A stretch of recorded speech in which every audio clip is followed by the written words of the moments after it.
In this video, I'm going to be showing you a cheap and really easy way to strip paint off your minis. Alright, so our first step is not actually getting paint off the miniatures.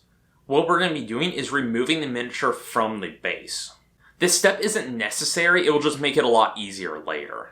Alright, so this only works if you use super glue and not plastic glue when building your miniatures. But what you're going to want to do is take your miniatures and put them in the freezer, not the fridge, the freezer for about an hour.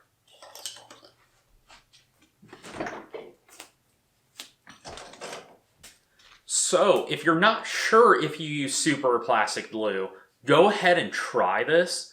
Just when you're trying to take the base off, be careful and don't pull too hard. Otherwise, you can snap the blades off the miniature, which is not what you want to do, speaking from personal experience there. Because sometimes you get your miniatures from eBay or you get them used, and you don't know what they were originally built with.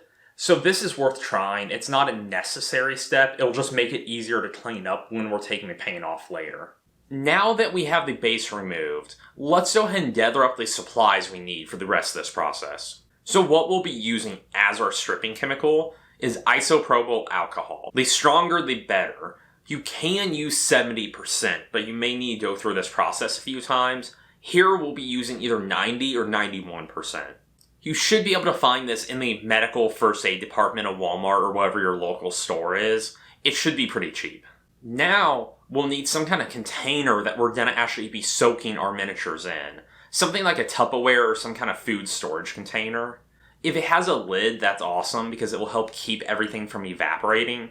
And for the married men out there, do not just take one of your wife's containers out of the kitchen without her approval first. Trust me on this one.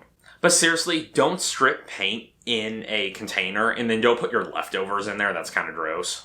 And you'll also want some kind of disposable cup or bowl here as well. Alright, next thing we need is a toothbrush. And, like the food container, do not use your actual toothbrush. That's gross too.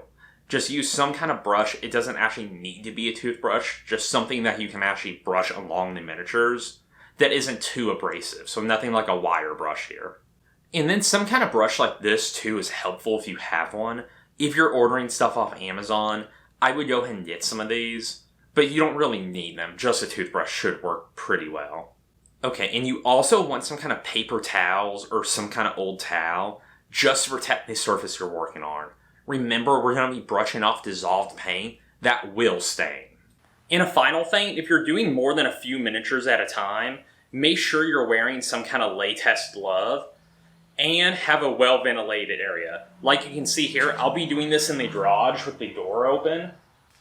But if you're in a small room, you should probably wear a ventilation mask, especially if you're doing a bunch of these at a time. Like I said, I'm in an open garage, and I'm only doing 4 minis. I'll probably just be doing 2 at a time. So I'm not going to be wearing the gloves. You probably should. Just wanted to give that little safety disclaimer before we get started.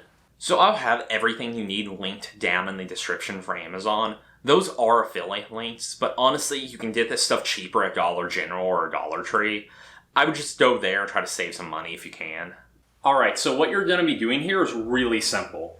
You just want to take the container that you have your miniatures in, and you want to put enough of your chemical in there to cover up the miniatures themselves. You'll want to let those sit for about 45 minutes to let it really soak in and loosen up that paint. And if you don't have a lid, just use some aluminum foil.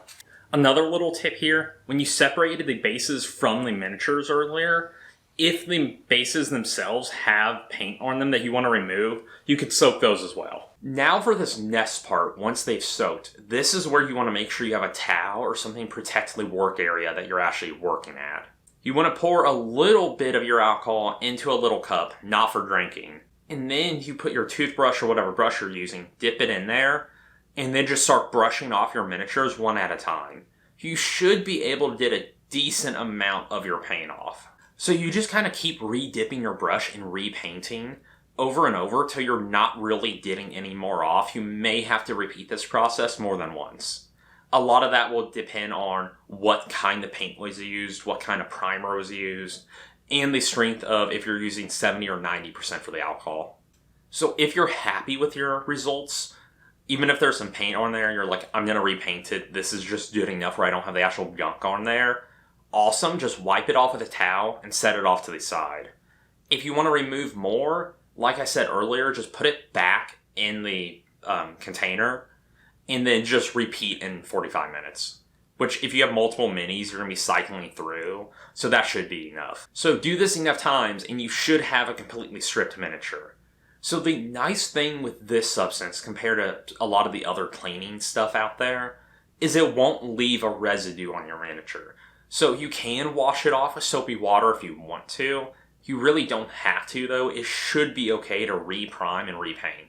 Alright, so I personally always use watercolor acrylics when I paint. So I know it works really well for that. There are so many different types of primers and enamels and paints out there that this might not work super well for everything.